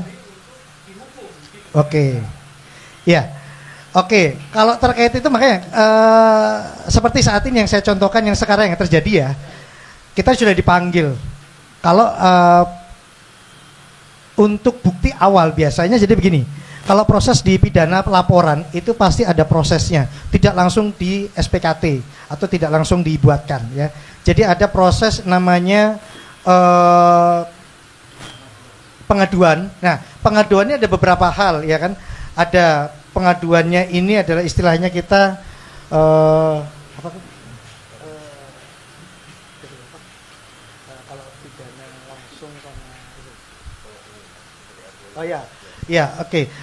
delik aduan langsung dan delik aduannya ini adalah pelaporan. aduan langsung ini contohnya maling, ya toh sudah jelas langsung tangkap langsung. Tapi kalau deliknya delik aduan, nah ini perlu ditelaah dulu. Contoh, ini contoh yang lain ya. Contoh, ada pasal yang namanya tidak boleh masuki pekarangan orang tanpa izin. Memasuki pekarangan tanpa izin loh ya. Jadi ketika kita tidak ada izin kemudian loncat atau merusak, itu ada pasalnya. Ya. Ketika dia sudah masuk, nah, ketika dia masuk misalkan gemboknya dirusak. Terus kemudian kita lapor bahwa rumah saya dimasuki, gemboknya dirusak. Pasti polisi mengatakan, "Oke, dasarmu apa?" Pasti ditanyain, "Ini rumahnya siapa? Rumah kamu. Buktinya apa?" Berarti apa? SHM-nya. Oke. Kalau sudah ada SHM yang betul, kemudian kerugiannya apa? Kerugiannya adalah gembok tadi rusak. Pasti ditanyain, gemboknya ada atau tidak? Kalau gemboknya itu masih ada, maka itu akan menjadi bukti awalan dan itu akan nantinya akan masuk. Sama dengan kasusnya Mas Ari ya. Begitu. Jadi bukti awalnya pasti polisi akan mempertanyakan bukti awalannya apa. Pasti postingan, kemudian unsurnya apa. Yang bahwa karena saya kan belum analisa ya, mohon maaf. Jadi unsurnya apa saja sehingga bukti awalannya masuk dan akhirnya dibuatkan namanya LP, laporan polisian. Dasar LP tersebut makanya kemudian masuk menjadi laporan ini, panggilan.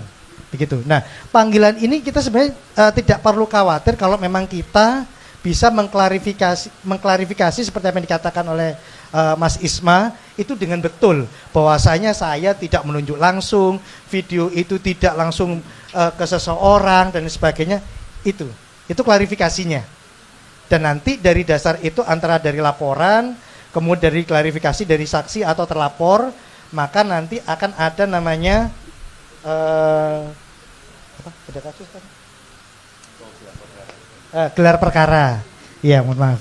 Oke, gelar perkara. Nah, gelar perkara itu yang menentukan bahwasanya ini masuknya tetap masuk ada unsurnya dan dinaikkan jadi tersangka atau secara gelar perkara ini tidak ada unsurnya jadi SP3 atau dicabut.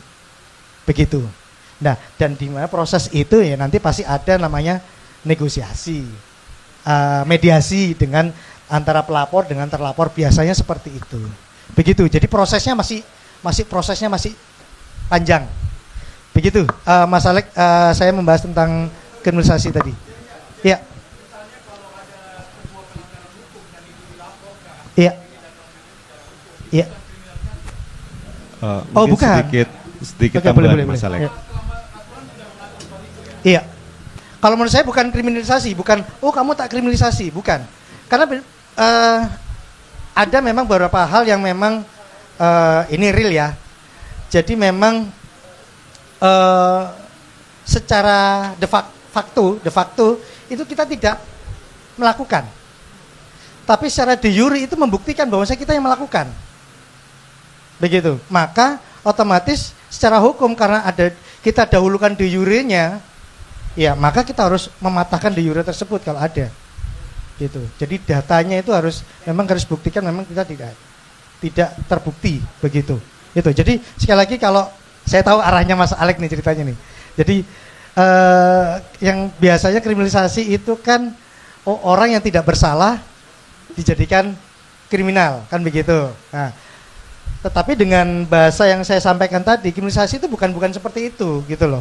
Jadi memang kriminalisasi ketika dia ada bukti dan melaporkannya, ya berarti bukan kriminalisasi, gitu. Begitu. Oke. Terima kasih. Mungkin ada tambahan dari Mas Yakub? Mungkin sedikit tambahan ya. Mari kita sama-sama belajar di sini. Jadi memang pada umumnya Mas Alex, kalau kriminalisasi kan banyak diartikan sebagai tindakan atau perbuatan yang bukan tindak pidana, tetapi ditetapkan sebagai tindak pidana seperti itu. Nah, tentunya teman-teman nanti perlu hati-hati jika ada laporan di mana laporan tersebut unsurnya terpenuhi. Nah, kita harus memang hormati. Gitu kan pastinya pelapor dan pihak berwajib kan tidak serta-merta ya mengarahnya ke dalam tanda kutip kriminalisasi tersebut. Tetapi kalau memang pasal yang diadukan kemudian itu unsurnya terpenuhi, ya tentunya kita harus menghormati proses itu. Yang terpenting untuk di Indonesia ini kan tetap ada asas praduga tak bersalah. Tentunya kita memang harus hormatin selama proses penyelidikan, baik nanti sudah naik ke persidangan segala macam, itu tetap kita hormatin. Dan tentunya dengan adanya pihak seperti kita advokat itu kita bisa dampingin.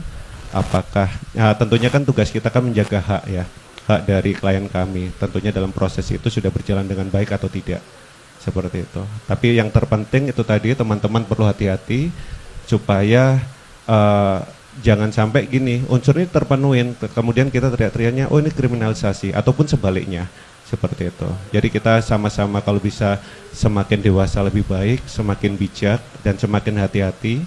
Sekarang teknologi sudah memfasilitasi kita. Jadi kita untuk mencari banyak informasi kita sudah tidak ada yang menghalangin seperti itu. Mungkin cukup sekian. Terima kasih.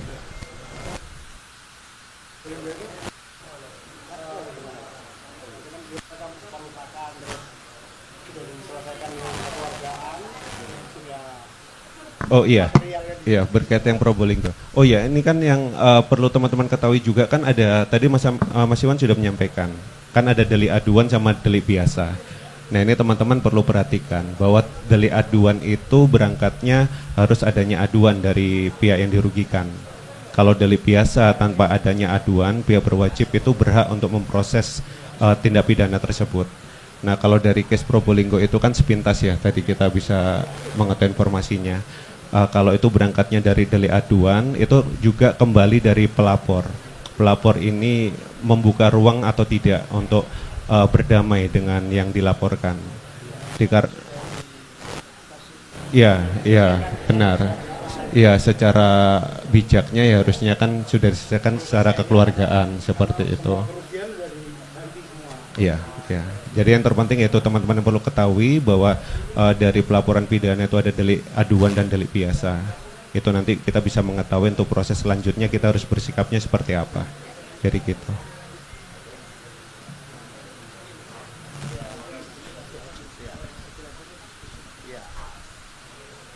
Jadi bagaimana?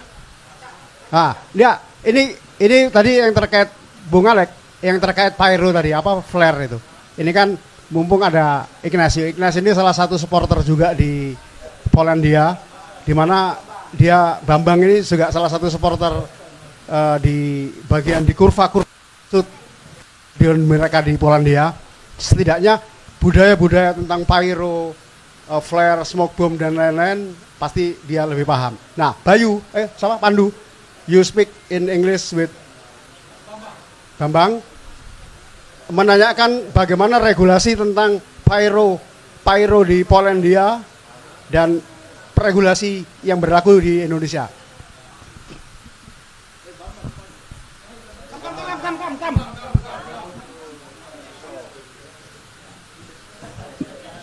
Please. Maybe you can share with us about pyro.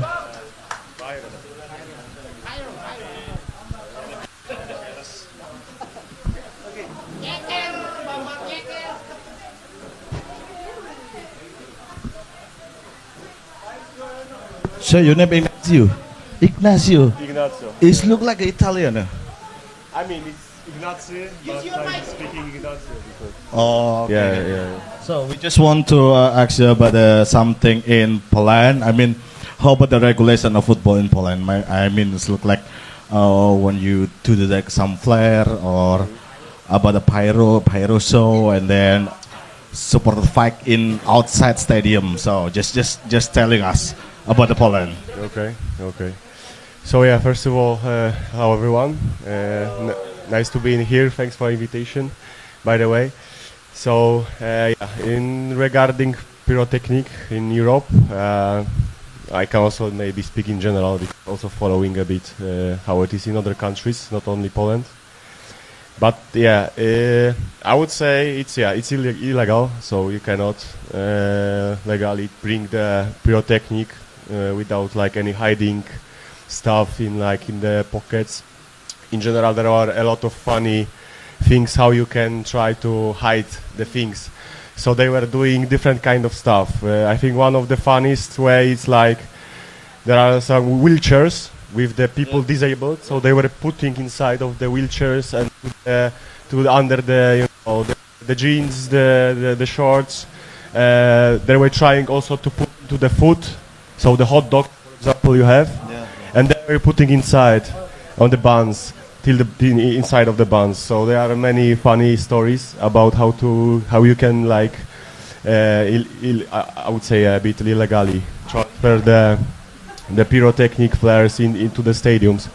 So I would say that the people always find a way to bring it to the stadium, but it's not legal still. So after every each pyrotechnic show, so whenever you use it, there are penalties for the club.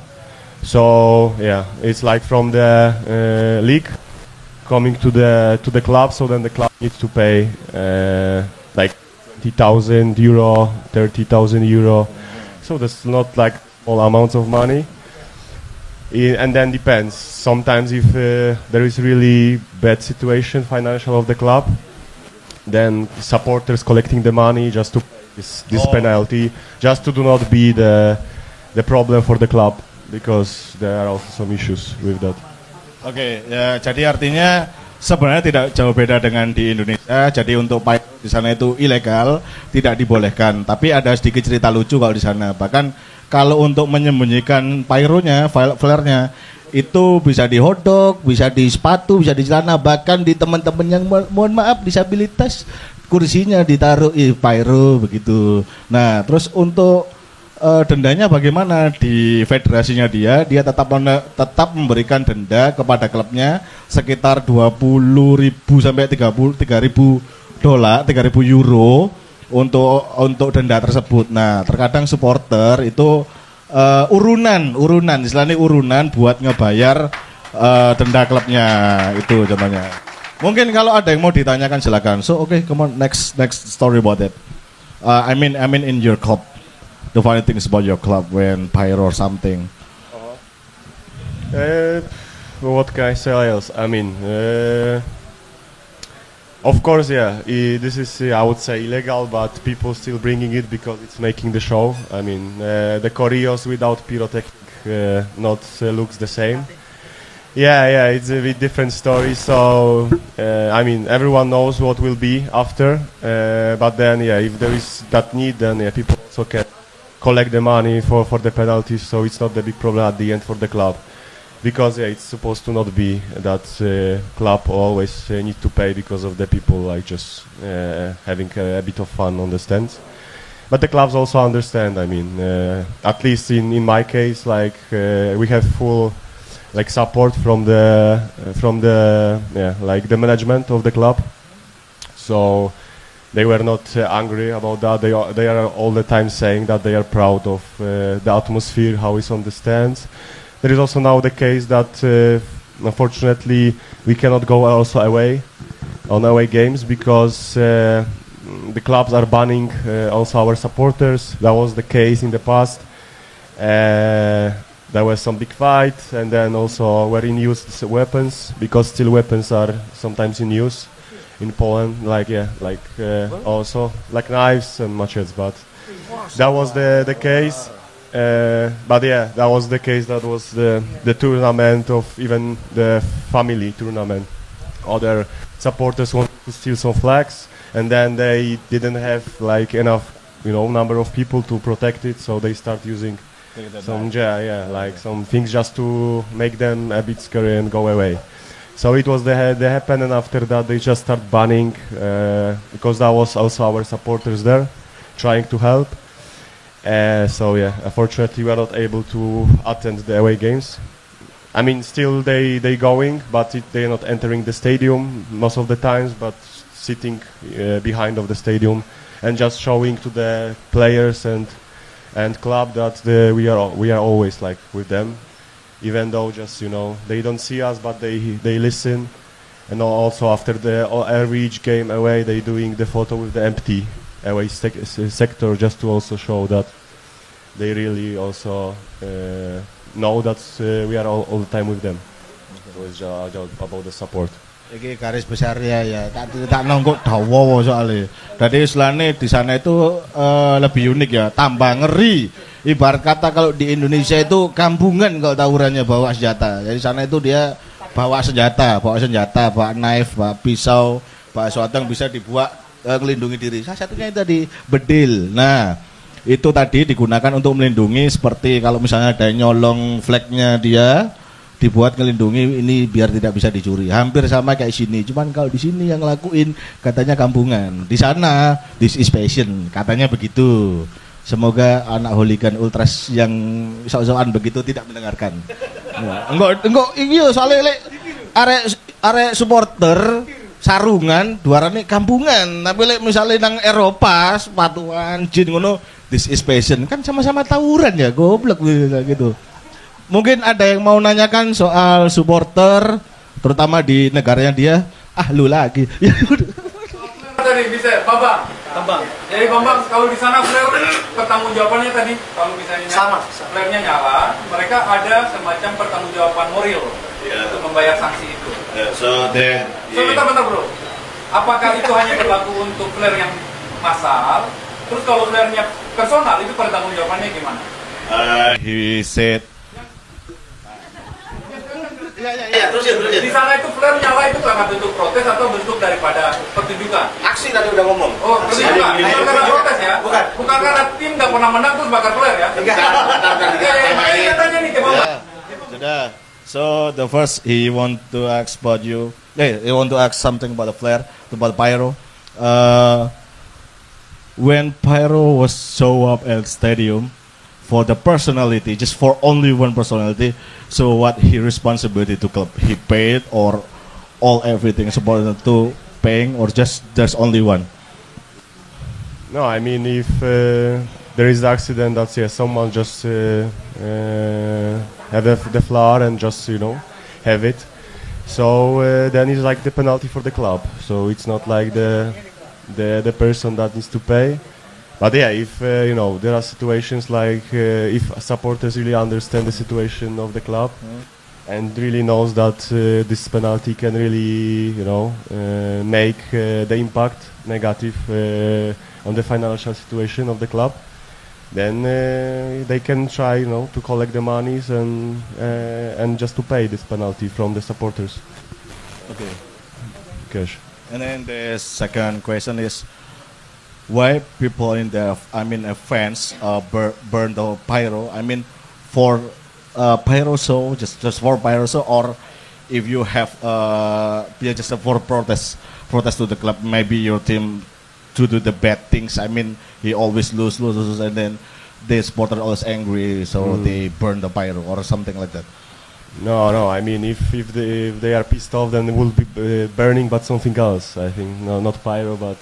Maybe you can burn, I don't know, the cars or something, but I'm just laughing. Really? I'm just saying that the pyrotechnic, it's not the way of showing the frustration or negative emotions. Using the pyro is the part of the supporting, so it's always the positive way. Everyone knows that with pyro, choreos looks much better. So, and also I think the true definition of supporter is like whenever you're losing, then you're still keeping supporting. Now I know the cases, even our case, is that we are almost in the I would say the baddest situation from years in our club, but still more and more people coming to the matches and supporting. Everyone see the passion, and I think that everyone believe that together we can make it. So just come back to our greatest times. So get back on the track, and I would say. There are many cases that supporters, even though we're losing, start again and again and again. They even better and better, louder. So the supporters even doing much better than the players. Then just don't care. I mean, at the end, of course, they pissed about the performance because it's not that that what they supposed to get. Yeah. Because we expect that if we're supporting and we are really like one of the best performances. We expect also that the players also show up and will be fighting till die. I mean, for the club. and sometimes it's not the case. But yeah, we are not looking on them. Maybe after the game we can speak each other with players that we don't like this approach. But if we see that it's not going well, but still they trying, we see that they trying, then we giving them full 100% of support. Always. Jadi untuk pertanyaan pertama, kalau misalnya flare-nya dibakar untuk satu orang itu gimana? Nah di sana sama juga klubnya yang didenda, tapi ada beberapa kasus mereka tetap ngepatungan alias urunan buat ngebayar dendanya tadi, denda flare tadi. Nah untuk yang nomor 2 ini cukup serem juga. Ternyata bonek itu lebih hooligan, lebih ultras daripada sekarang ya. Di sana masih ketinggalan zaman kita dulu kayak gitu. Jadi ceritanya gini, kalau di klubnya mereka kalah, yang kalau sini kan masih ngeflare tuh. Kalau di sana mobil dibakar, terus sudah ada kerusuhan massal. Jadi lebih parah gitu, lebih parah daripada di sini. Tapi tetap, soalnya mereka tetap sering adakan ngobrol antara penggemar sama pemain untuk tetap ngedukung timnya. Jadi misal nih hari ini mereka bikin chaos ya, bikin masalah, besoknya tetap datang, karena menurut mereka di sana itu passionnya udah begitu, passionnya udah begitu, jadi ya tetap mereka akan ngedukung. Secara memang bentuk kekecewaan, tapi untuk ke depan timnya ya dia tetap mendukung gitu. Bahkan sampai sering ngobrol sama pemain. Nah memang keharapannya fans itu langsung disampaikan ke pemainnya langsung. Sebenarnya kita juga sudah sih ya, iya berarti negara dia ketinggalan zaman, bendera aja kebalik. Ya, ada yang mau ditanyakan teman-teman, mumpung ini origin dari Bolan, bisa nanya-nanya soal supporter, ben kak cari ini Google, soal bakar-bakar mobil nih. Di sana itu negara hadir nggak itu kalau ada supporter bakar mobil di luar? Hukum negara hadir nggak? Apakah dimaklumin tuh?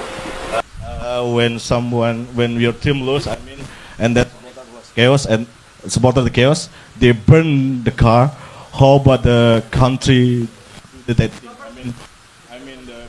government, the government do the things. The cops will be arrest them or something. No, I was joking with the firing the cars. It's happened by some other countries. I just said that, we just burning the pyro because we like it. It's just the show. Come on, man, we do that in Surabaya, really. Okay. We throw the stone at the car, really. Exactly. We do that. So it's just checking. In Poland, it's not.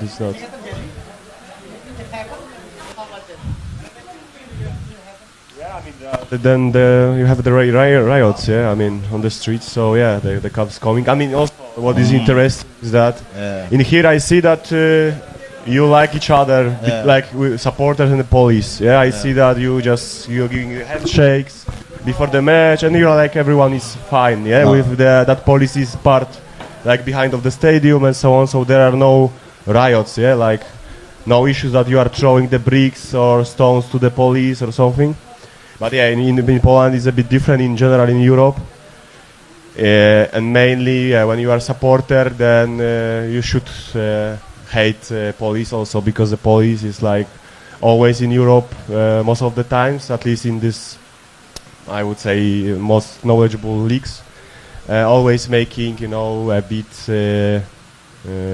like issues for the supporters. Trying, delay they entering to the stadium, trying to search like even what you have inside of the socks, just to make your life harder for the supporters. And it's unfortunately in Europe there is no good relationship with police. They always making harder life for everyone. So that's why everyone also hate them. And whenever they are close and try to be closer or even try to enter the stand, then it's right away the riots and trying to push them back. And always there are fights with police also on the stands. So that's how it looks. Jadi nggak ada bedanya, itu pertanyaan konyol sekali. Jadi tetap diproses hukum lah pastinya, tetap diproses hukum. Tapi sebenarnya di sini kalau tadi pernyataannya dia ya, di sana polisinya juga hadir di dalam stadion juga, jadi mereka juga coba dekat dengan fans gitu, termasuk kayak di GBT kono penjagaan nih, termasuk kayak apa sih jenenge iki? Barikade, ngecek yang ada di sana. Oke, seperti itu. Enggak, tadi MU berapa? Anda menghina MU, saya laporkan apa sini? Oh ya, what's the name your club? I mean your club support in Poland. What's the name that? In Poland, yeah, Wisła Kraków. Wisła Kraków. Yeah. Which league? I mean first league, second league.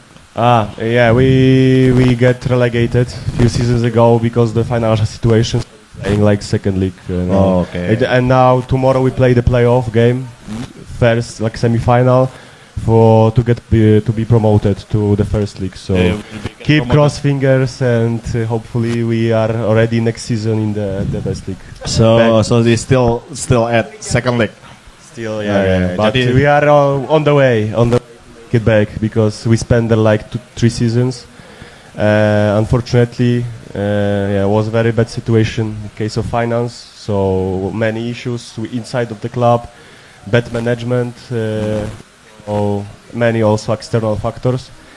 So that's why we get relegated, and now trying to make our way back to our place that we supposed to be.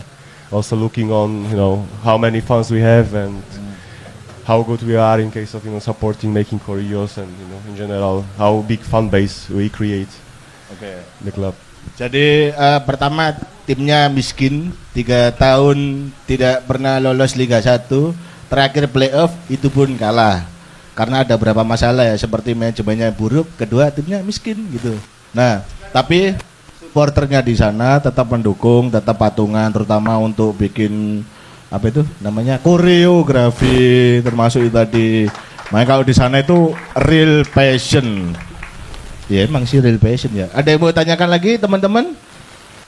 Mumpung awak dewe ngimpor supporter gitu. Iya impor kan. Apa? Loh enggak, ini bocah gimana? Oke, apa ada satu pertanyaan enggak? Satu pertanyaan. The last motherfucking question. The question is, the supporter is close with management or not? Management? Yeah, I mean management, your club. The people club. who work your club. Like the CEO and so on. I mean, depends on the club. I mean, in our case, this is what I said. We are a close relationship with the CEO. Yeah, the highest person in the club. So he's fully supporting us. And also, for example, when there was the situation that the clubs were banning us to enter on the away game, so he said that it's not fair because always two teams supposed to have the supporters on the stand. And we were allowing other people, away fans, to enter, but then they were not allowing us to. So he said it's not fair. So there were we played some final games in the Polish Cup. So then he said that if we will not enter the stadium, then they will not go out from the to play the game. Okay, so the players will stay, will not be playing the game. So if we and they also play. If we not there, then also they are not coming and don't playing the match. Oke, jadi Mas jawabannya di sana itu supporter dekat dengan CEO karena CEO di sana sangat dihormati. Tapi yang unik di sana adalah ketika sebuah pertandingan di ban alias supporternya tidak boleh masuk, timnya akan bertanggung jawab gimana caranya supporternya bisa masuk. Dan kalau ini tim main tidak ada supporternya dan supporter tidak boleh masuk, maksudnya klubnya akan ngomong bosnya kalau ndak bisa masuk supporternya ya udah ndak usah main sekalian. Masuk yo ngono iku. Mlebu siji mlebu kabeh. Enggak, aku arep gawe klub Pak Narto FC. Nanti seperti itu. Beneran, this is not joking. That's true. No, it's true. It's true. Dengarkan itu manajemen. Oke.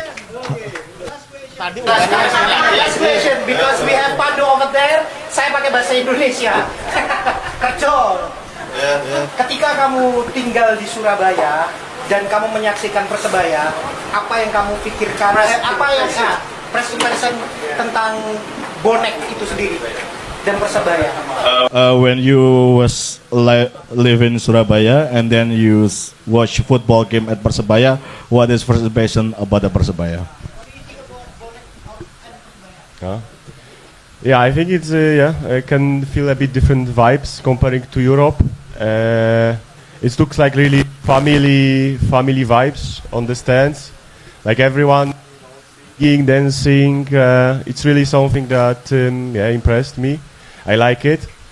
One thing that I was surprised a bit. I mean, it's also in Europe, but I think there is much more potential if, like, there is one stand or even one bigger stand when really everyone singing the same in the same time. Because I found that in here, like, you know, in Europe there are also some clubs like that, so different ultras groups. So they also have different stands, and so it's like you have one main stand, and then everyone singing the same. So it's the volume is much higher, and also the effect is much better, I would say. So I think there's a lot of potential in general in Persebaya, but I think due to also that you are split it around the stadium and different things in the other way, then maybe it's not that loud that I was expecting. But still, I really enjoying the how you really have fun on the match, because it's not like you're only just coming to see the very good level of football and just to follow it, but you really just to for Persebaya, like for your club, to have fun, to meet the people. So it's more like the game, but really there is also, I think, different kind of people coming on the matches. So it's not like no stigma. Like going on the football matches on the stadium is only for hooligans or someone, like everyone enjoying, all families, all so so this is really great. I mean, I really like the atmosphere on the stand and really nice. Oke, jadi bedanya kalau di sini tuh lebih kekeluargaan. Dia seneng nonton teman-teman itu ngecen, seneng nonton teman-teman itu joget di stadion. Tapi ketika dia melihat emang bener stadion ini suaranya penuh, suaranya gede, suaranya kenceng. Tapi bedanya setiap sisi punya nyanyian masing-masing, dan dia berharap ada satu pemimpin untuk ini ngechance bareng lah istilahnya. Satu momen untuk ngechance bareng, one stadium, one chance. Dan kita memang berharapnya untuk seperti itu ya. One chance, one stadium. Entah siapa nanti yang memimpin, yang jelas harapan dia sih seperti itu. Tapi kalau memang perbedaannya emang di sini lebih kekeluargaan sih daripada di Eropa. Sudah, last question sudah. Oke. I want to say thank you Bambang for Alex. You have to say salam satu nyali, really. Yeah. Salam satu nyali. Makasih. Ya, terima kasih. Ini siapa? Saya atau closing? Ya, closingnya beda uang. Sekarang yang tadi Tony Rubilu, sekarang Pandu Mardika pria tampan terakhir. Saya tuntut Anda nantinya. Signono MU nangit tuntut kabeh ini. Anda juga provokator lah. Ya, Lazio kalah, saya tuntut Anda. Saya tidak terima sekarang. Apa? Ya, jadi untuk closing sih, saya jujur berharap teman saya juga mendapatkan keadilan sebagaimana mestinya, yang notabene dilindungi oleh negara. Seperti ketika kita pertama kali masuk di kelas hukum, pasti kita ada satu kata-kata bahasa Latin yang sampai sekarang masih terngiang di kepala saya, yaitu via justitia ruat caelum. Artinya hendaklah keadilan ditegakkan sekalipun dunia akan runtuh. Nah, mungkin memang kalau bisa dibilang salah, iya mungkin teman saya salah, tapi dia berhak untuk mendapatkan keadilan itu. Dia berhak untuk dimaafkan, dia berhak untuk mengkritik. Dan saya berharap setelah kejadian ini, sepak bola masih kembali seperti dahulu, masih kita guyon-guyonan, yang namanya cyber itu sudah biasa. Iya, itu coba baperan lah, bukan ayo iku kapan juara nih, Cok. Kayak gitu. Nah, untuk teman-teman yang mas-mas yang ada di sini mungkin bisa ngasih closing statement nih untuk teman-teman bonek advokat. Apa ngomong kowe nuktum delictum munapulasi per valid, enggak apa-apa. Ya, closing dari kami pesannya cukup singkat saja teman-teman. Jadi kita harus melek hukum, berbijak dalam bersosial media. Terima kasih. Monggo, Mas. Yang sama lagi beda. Wah, nggak bisa gitu. Iya, mungkin teman-teman supaya ini ya, supaya lebih berhati-hati lagi gitu. Dan sama dengan Mas Iwan, lebih bijak lagi dalam bersosial media. Betul. Ya, terima kasih. Kalau dari saya, brother, saya tidak mewakili siapapun, brother. Kamu sedang melawan sesuatu yang tidak bisa dilihat kasat mata. Ya, sebenarnya wong ono sih. Tapi saya ngomong kayak gitu karena takut juga nanti dilaporin. Ya. Jadi saya berharap sehat selalu, brother, karena nantinya ini akan menentukan sepak bola Indonesia di kedepannya. Ini orang baperan ini masih ada atau tidak gitu. Terakhir saya potong ini. Ini perlu didampingi ya langsung ya secara hukum. Kalau menurut Mas gimana teman-teman? Apakah proses ini harus tetap sampai ke jalur peradilan sehingga kita bisa menguji itu di pengadilan, ataukah kita diselesaikan secara kekeluargaan? Iya, pertanyaan yang sulit ini. Yang pasti kalau pendampingan, insya Allah akan kami dampingi. Kami akan lakukan yang terbaik ya dengan menganalisa dan sekali lagi mematuhi aturan yang sudah ada. Jika dipanggil maka memang kami harus hadir. Masnya harus hadir. Itu dulu saja. Kalau proses berikutnya itu lihat ke depan. Situasi dan kondisi ke depan. Begitu perkembangannya. Begitu sih Mas Alek.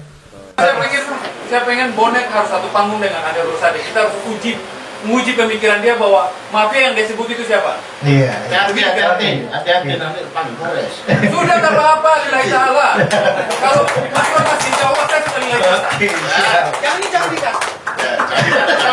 Tolong ya jangan dikat. Ya, Oke, ya itu Mas Alek. Insya Allah ya kita sama-sama bonek lah. Gitu. Insya Allah kami support. Kami coba akan nanti dengan ngobrol dengan teman-teman lainnya. Betul, karena kan kita sebagai bonek nggak bisa masuk misalkan dalam peradilan ya. Karena kita nggak punya lisensi ini kan, advokasi kan. Yang bisa melakukan itu hanya kalian. Tapi mentok kita hanya bisa mendampingi harapan aja kita gitu. Jangan sampai di peradilan lah. Amin. Janganlah. Selesainya nanti di restorasi justice. Amin. Gitu, ya. Amin. Oke.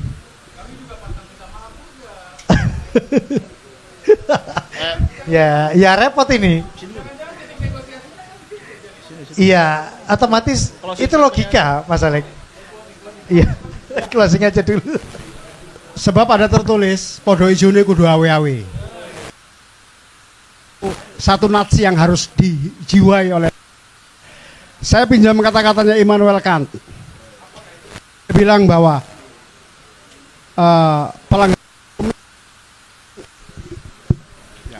orang akan salah di mata hukum ketika dia mengambil hak orang lain. Untuk masukan kita aja, untuk supaya kedepannya kita akan lebih baik itu Immanuel Kant bilang bahwa orang akan bersalah di depan hukum ketika dia mengambil hak orang lain. Tapi orang bersalah di depan moral ketika dia memikirkan untuk melakukan pelanggaran hukum itu. Seperti itu. Jadi sebelum kita bertindak untuk melakukan pelanggaran hukum, kita sudah tidak bermoral. Itu katanya Immanuel Kant. Ya. Jadi seperti itu. Berat sekali, dan dengan statement closing Om Tony sebagai notulen, maka berakhirlah acara CMS hari ini. Untuk teman-teman saya mengucapkan terima kasih banyak, khususnya untuk bintang tamu, khususnya untuk Bambang juga terima kasih, Bung Tommy dan lain-lain terima kasih. Selamat jalan teman-teman yang misalnya meninggalkan sini, semoga sehat selalu, semoga kita selalu berada dalam perlindungan Tuhan Yang Maha Esa. Ojo lali Idul Adha dilarang beli jerapah. Siapa tahu kan ada orang. Siapa tahu. Salam satu nyali. Salam satu nyali.